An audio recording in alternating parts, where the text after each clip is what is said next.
¿Recuerdan la orquesta infantil del Jardín de Niños Horacio Terán?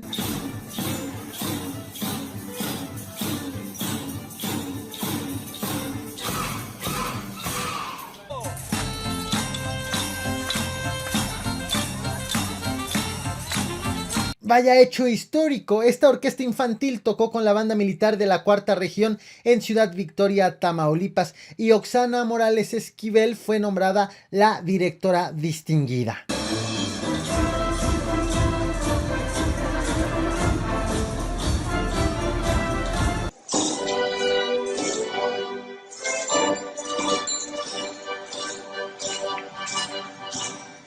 Bienvenidos al Capo Explica, comenzamos.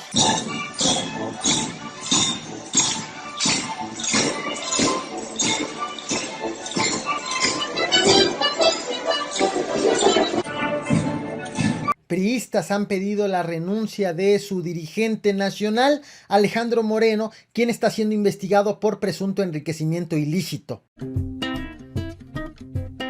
Gracias a una denuncia presentada por el exgobernador de Oaxaca, Ulises Ruiz, la Fiscalía General de la República inició una investigación en contra del dirigente nacional del PRI, Alejandro Moreno.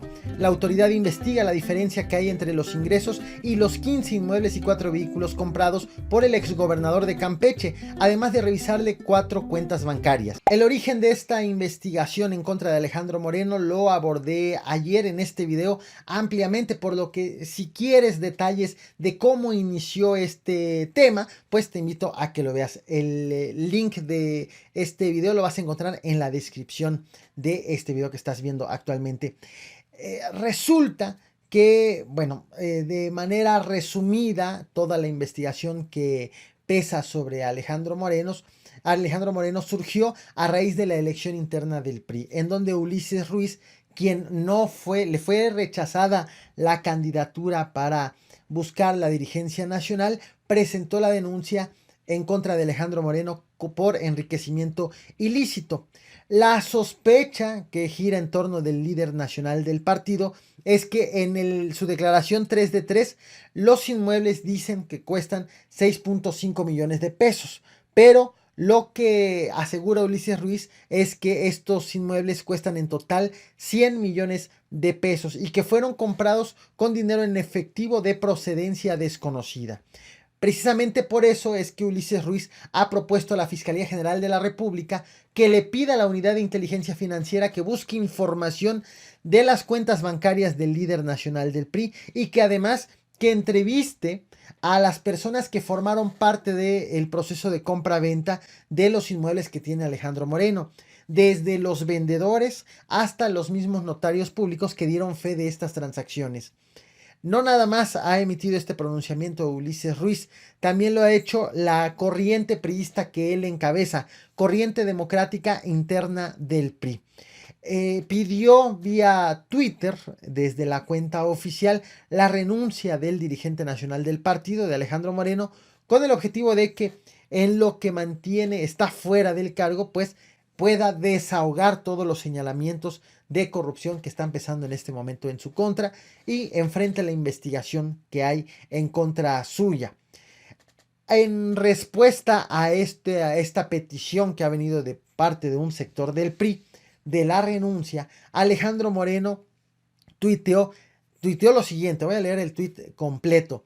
Seguiremos siendo una oposición fuerte, combativa y transparente. No permitiremos intimidaciones ni revanchas políticas que busquen silenciarnos. Continuaremos levantando la voz en contra de lo que lastima a las familias de México. Ni el PRI nacional ni su dirigencia vamos a permitir que nadie, ni desde adentro ni desde afuera, divida o busque desestabilizar al partido. No nos van a callar. Estos dos tweets evidencian que el mismo dirigente nacional del PRI sabe que las divisiones, que los problemas, que el golpeteo viene desde adentro mismo de su partido, del partido que actualmente está encabezando. Esta fue la respuesta del aludido vía Twitter, pero también hubo un comunicado por parte del partido a nivel PRI, en donde hace varios señalamientos y que allí ya señala también, incluso voltea la mirada hacia el presidente Andrés Manuel López Obrador. Parte desde una perspectiva muy simple, pareciera lección de lógica, en donde dice: Las acusaciones se hicieron en campaña.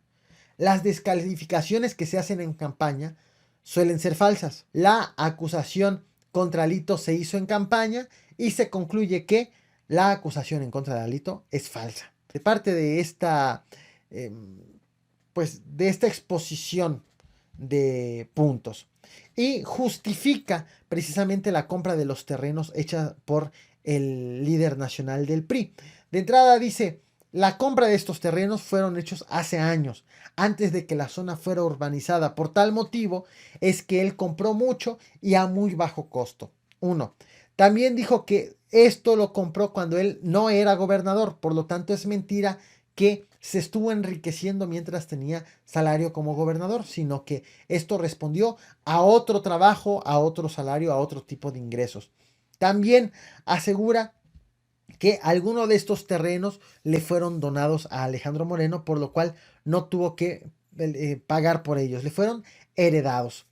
Además, asegura que la declaración que está sentada en el 3 de 3 es correcta, con base ya en los criterios previamente expuestos. También asegura que está dispuesto tanto el PRI como el mismo Alejandro Moreno a dar toda la información necesaria para resolver este tema. Y al final del comunicado lanza una especie de contraataque. Cuestiona que esta información de la investigación y el detalle, el número de la carpeta de investigación haya sido filtrado a los medios de comunicación. El PRI dice: esto no lo pudo haber filtrado nada más que el fiscal o la fiscalía que lleva el caso.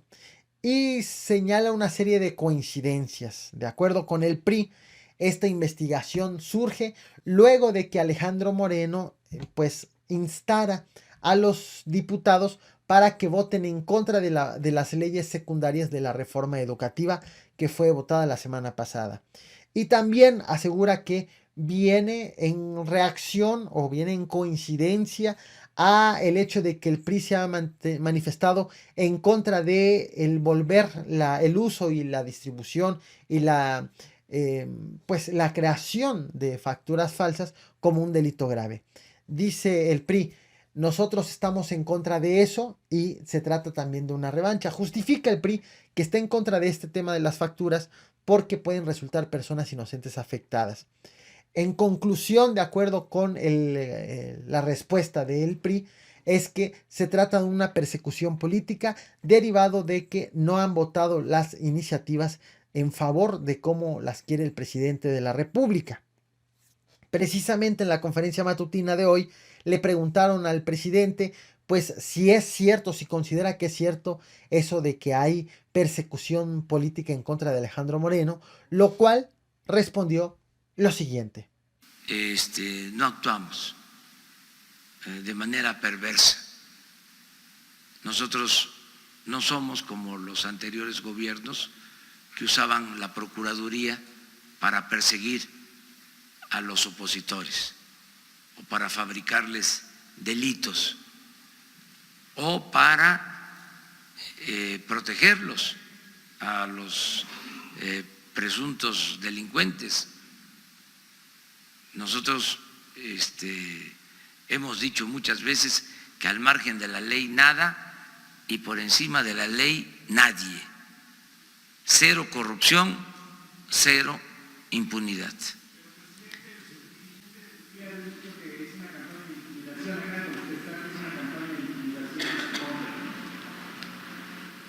Pues puede ser, pero no de nosotros. Digo, nosotros no usamos esos procedimientos.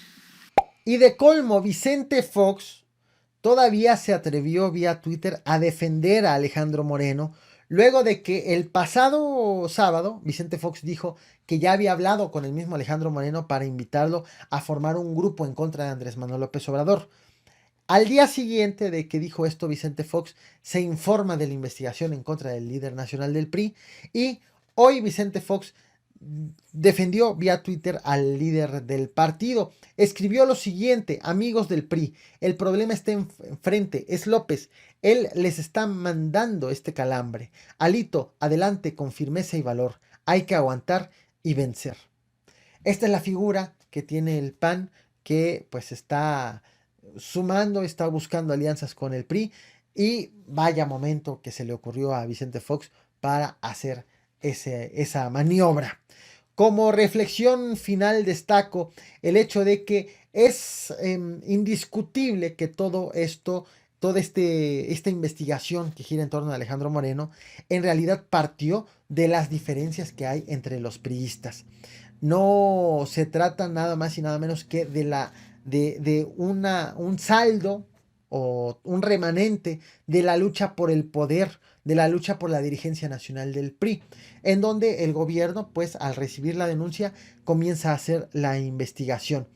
Y además la infiltración de la carpeta de investigación ha servido para confirmar que en efecto se está investigando a Alejandro Moreno. Ya veremos cómo resuelven los priistas sus broncas, sin dejar de echarle la culpa a los que no están en el PRI, cuando es evidente que existe una ruptura entre los grupos del PRI. ¿Qué opinas sobre este tema? Bueno, no olvides dejar tu opinión en la caja de comentarios. No olvides tampoco reventar el botón de like. Muchas gracias a quienes ven el Caporal a Cucharadas y quienes están viendo el Capo Explica. Vamos con el siguiente tema.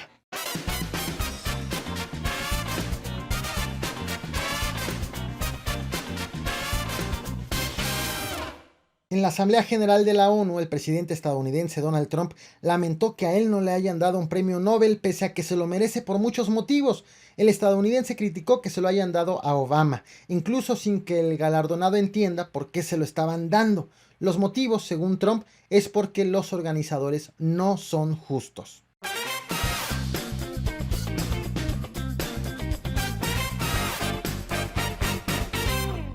Detrás de la orden de aprehensión girada en contra del fiscal de Veracruz, separado temporalmente del cargo Jorge Winkler, está ni más ni menos que Javier Duarte.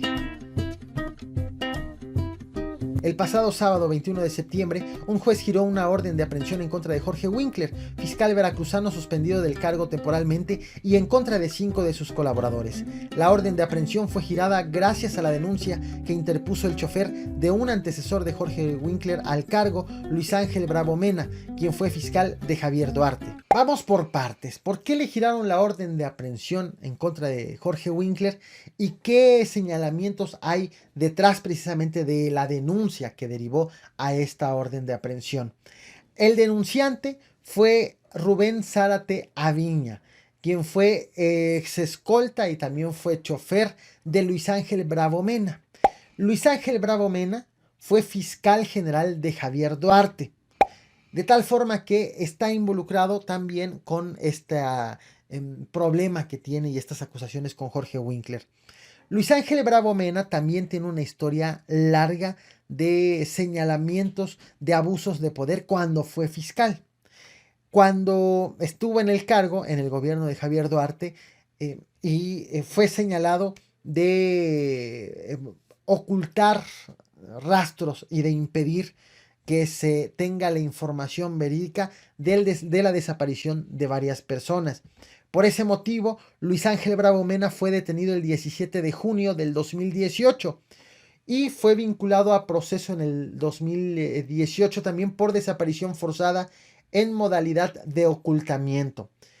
Fue señalado de entorpecer las investigaciones, de apoyar a policías ministeriales para ocultar y alterar el hallazgo de 13 cadáveres en el año 2016, cuando Javier Duarte era todavía gobernador de la República.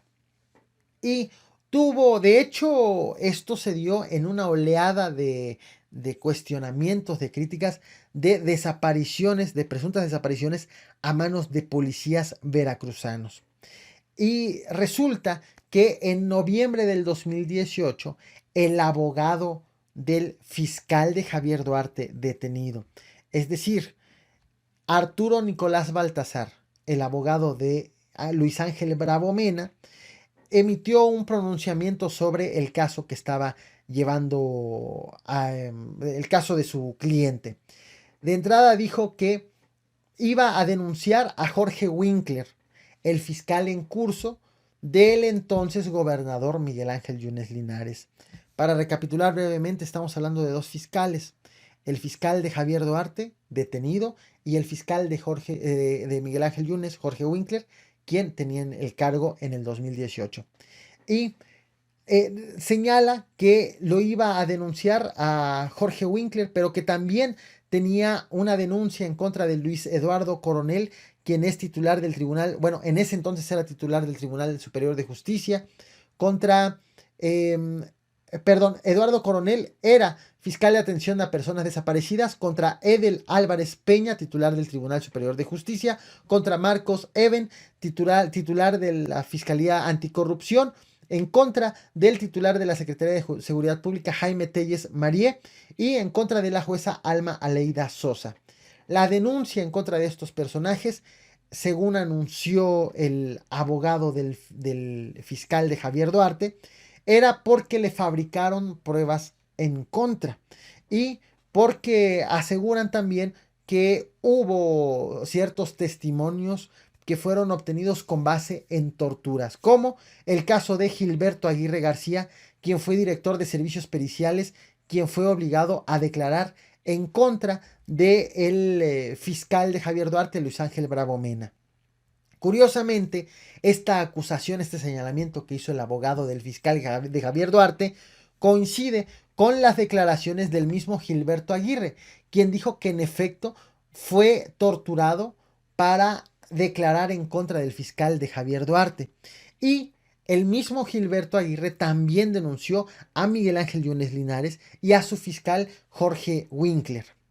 En defensa, el fiscal de Javier Duarte, el que estaba detenido, dijo que él no debería de ser juzgado por desaparición forzada, sino como por el hecho de, ni tampoco por haber ordenado la manipulación del lugar del hallazgo de los cadáveres, sino consideró que él debe de ser juzgado como alguien que fue omiso ante las acciones que estuvieron ocurriendo o ante las pruebas que se encontró por el hallazgo de cadáveres. Por tal motivo, finalmente consiguió que el 22 de mayo de este mismo año le cambiaran las medidas cautelares y dejó la prisión y le ordenó el juez pasar el proceso en un arresto domiciliario. Esto fue lo que consiguió el fiscal de Javier Duarte, acusado de ocultar, de borrar las pruebas del hallazgo de 13 cadáveres. Y así quedó el asunto, con esa manifestación, con esa acusación al fiscal de Miguel Ángel Yunes de estar fabricando cosas y de obtener pruebas a través de la tortura. Resulta que tomaron el Congreso local, ya cuando cambió el Congreso local y llegan los diputados de Morena, el Congreso local, con el objetivo de sacar a Jorge Winkler, el fiscal de Yunes, ya en el gobierno de Cuitláhuac García, tomó dos cosas como elementos para promover dos juicios políticos en contra de Jorge Winkler. Uno, precisamente el caso y los señalamientos, las denuncias presentadas por Luis Ángel Bravo Mena, quien fue fiscal de Javier Duarte. Y dos, también las denuncias presentadas por señalamientos de tortura en contra de Yunes y en contra de Jorge Winkler, hechos por el mismo Gilberto Aguirre. Esos dos elementos tomó el Congreso local para proceder en contra del juicio político para el fiscal heredado por Miguel Ángel Yunes Linares. Sin embargo, los diputados de Morena de Veracruz no tuvieron los votos necesarios y perdieron la votación de ambos trámites de juicio político.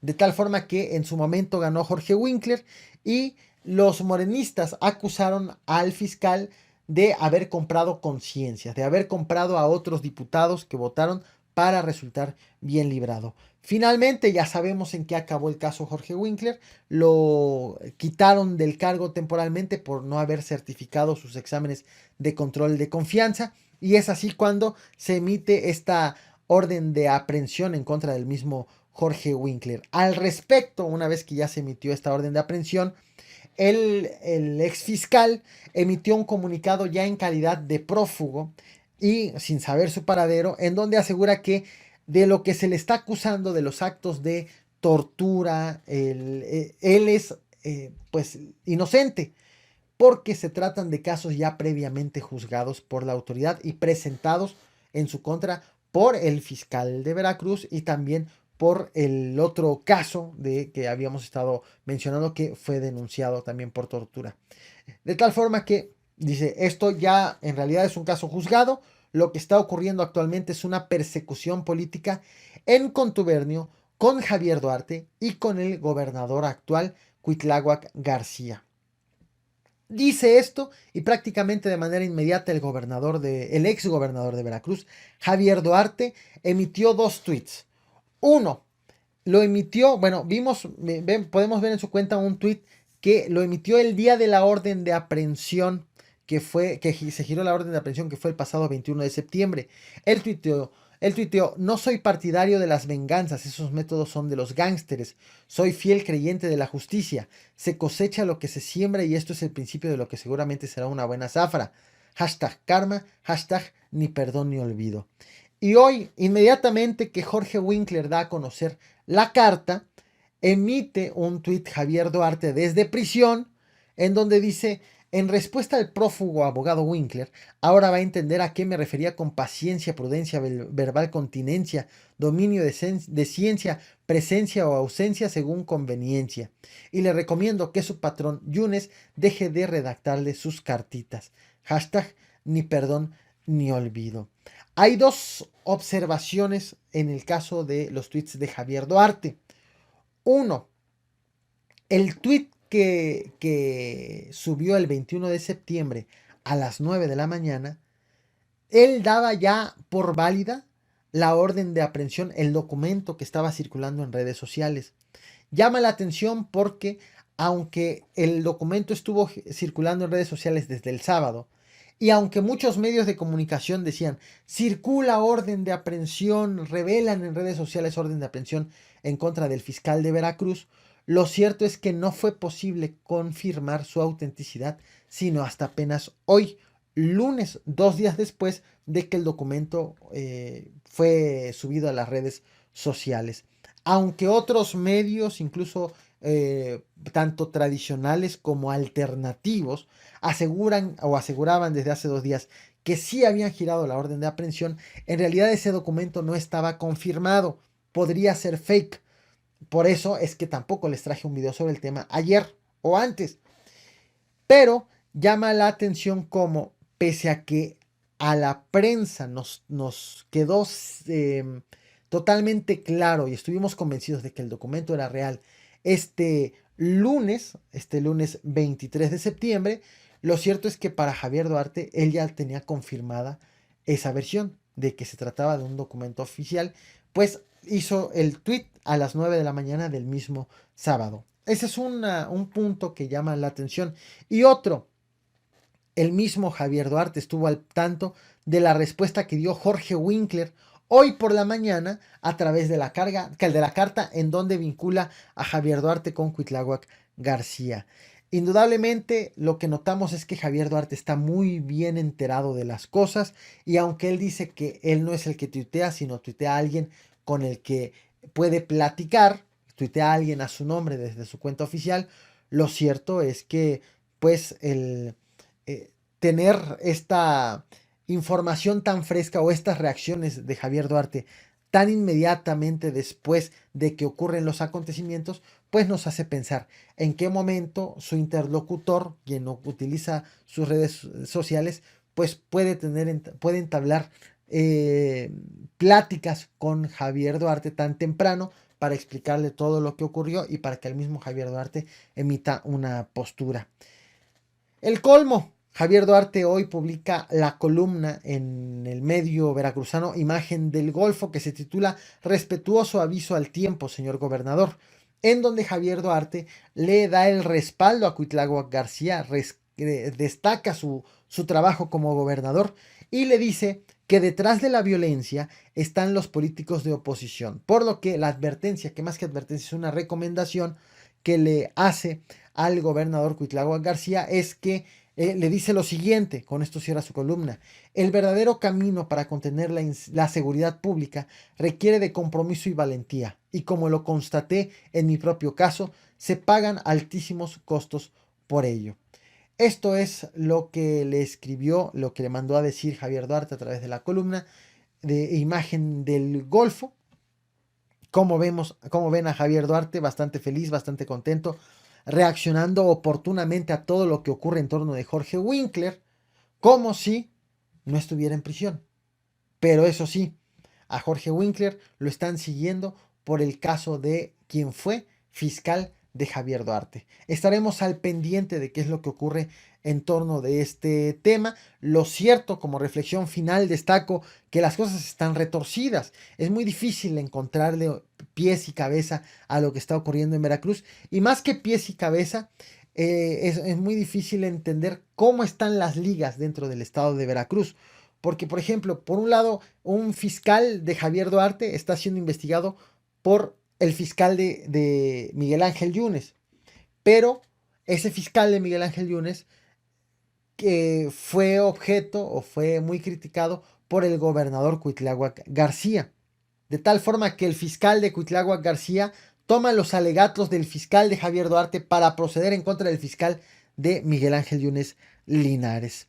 Y hoy lo que hace Javier Duarte es tenderle la mano al gobernador Cuitláhuac García. Ya veremos cómo avanza este tema. Existen muchos señalamientos de una complicidad entre Cuitláhuac García y Javier Duarte, lo cual no ha quedado confirmado y no parece que sea el caso. Sin embargo, lo cierto es que Javier Duarte está siendo muy oportuno y oportunista de todo el momento político que está habiendo en el país y en México para hacer este tipo de maniobras. ¿Qué opinas en torno de este enredo veracruzano? No olvides dejar tu opinión en la caja de comentarios, reventar el botón de like. Muchas gracias por ver este video hasta el final, tanto para quienes ven el Caporal a Cucharadas como para quienes ven el Capo Explica. Y ahora sí, vamos con el tercer y último tema.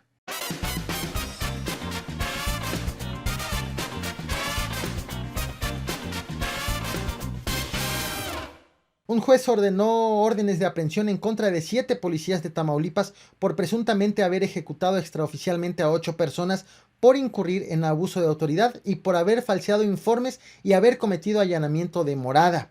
Los policías estatales están siendo acusados de haber matado a 8 inocentes y de haber alterado la escena del crimen para hacer creer que las víctimas eran integrantes de un cártel del narcotráfico.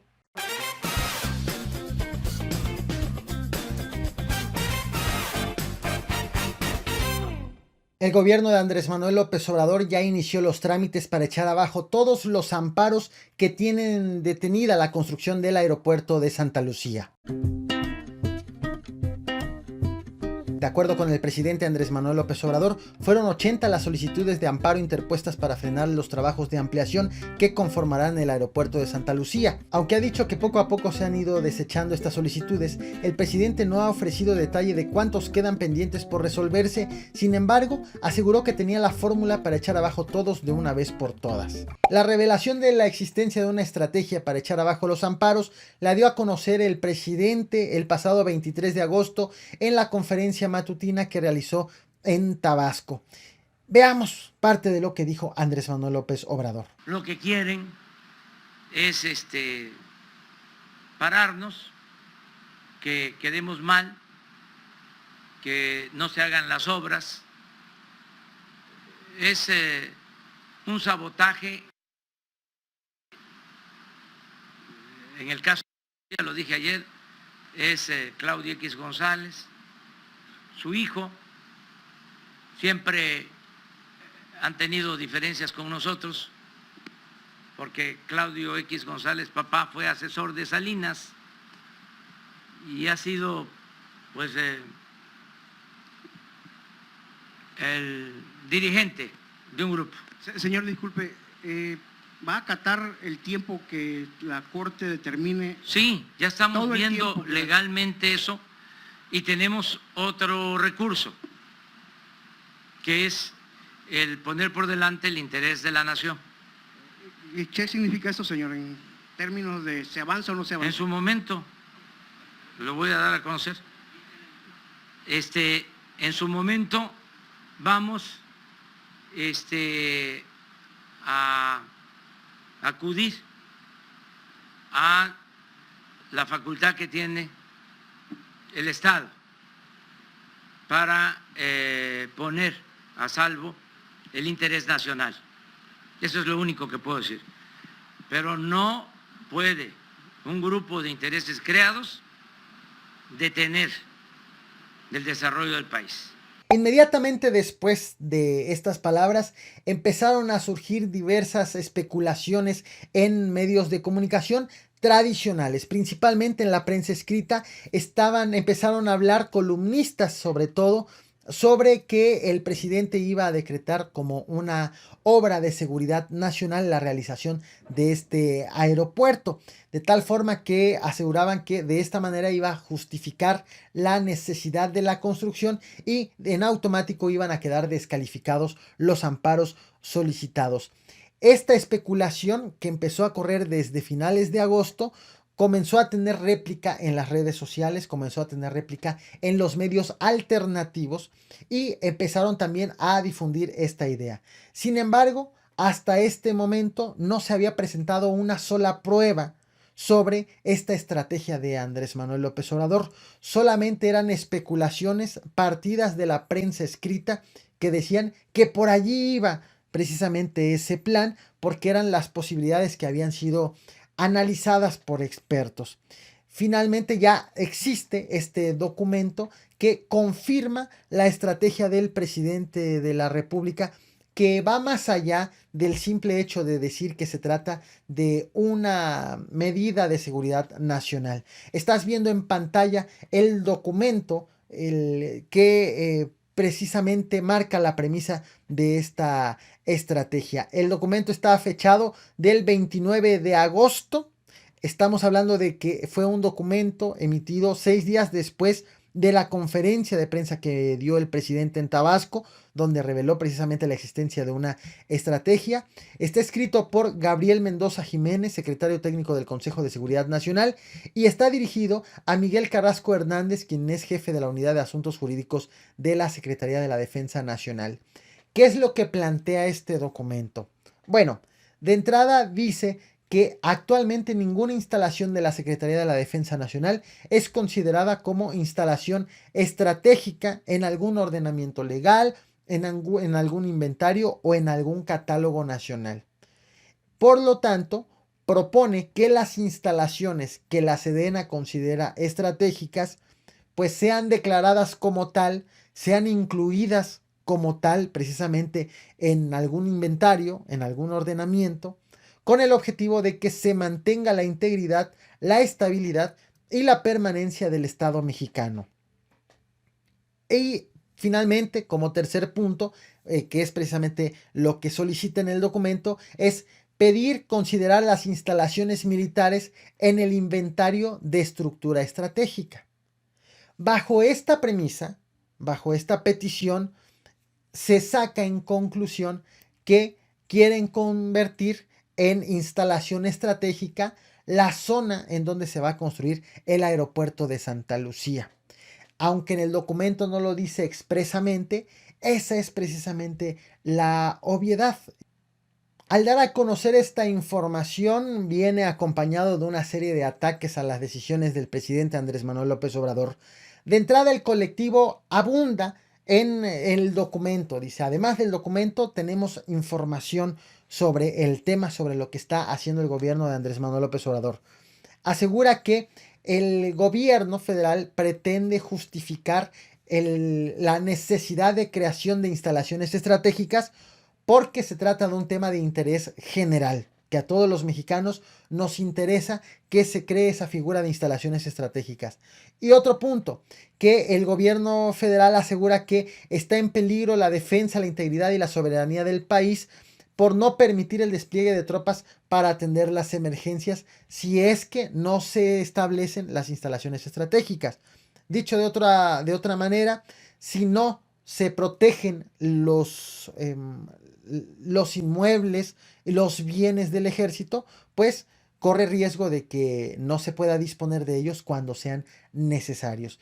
Y abre una serie de críticas, de cuestionamientos, este colectivo, ya una vez que expone todo esto que acabo de mencionar. Dice que lo que el gobierno de López Obrador está haciendo es un manotazo de autoridad. Quiere construir sin tener autorizaciones, sin tener permisos, dictámenes y sin tener los estudios necesarios para el aeropuerto de Santa Lucía. Y que en realidad lo único que se frenaron, lo único que se han detenido han sido las obras de construcción, y que el freno de las obras no afectan ni siquiera la seguridad nacional, ni el interés nacional, ni el orden público. Y también asegura que esta decisión o esta intención abre la puerta para que en futuras ocasiones se apele al interés general para hacer cualquier otra obra a través del ejército, sin que se tengan los permisos necesarios. Esto es lo que ocurre en torno de este documento y en torno de esta estrategia del gobierno federal. Hasta el momento que estoy grabando este video, no existe una respuesta por parte del gobierno federal e indudablemente tendrá que ser pregunta obligada de la conferencia matutina. Como reflexión final destaco el hecho de que falta la confirmación del gobierno federal del documento.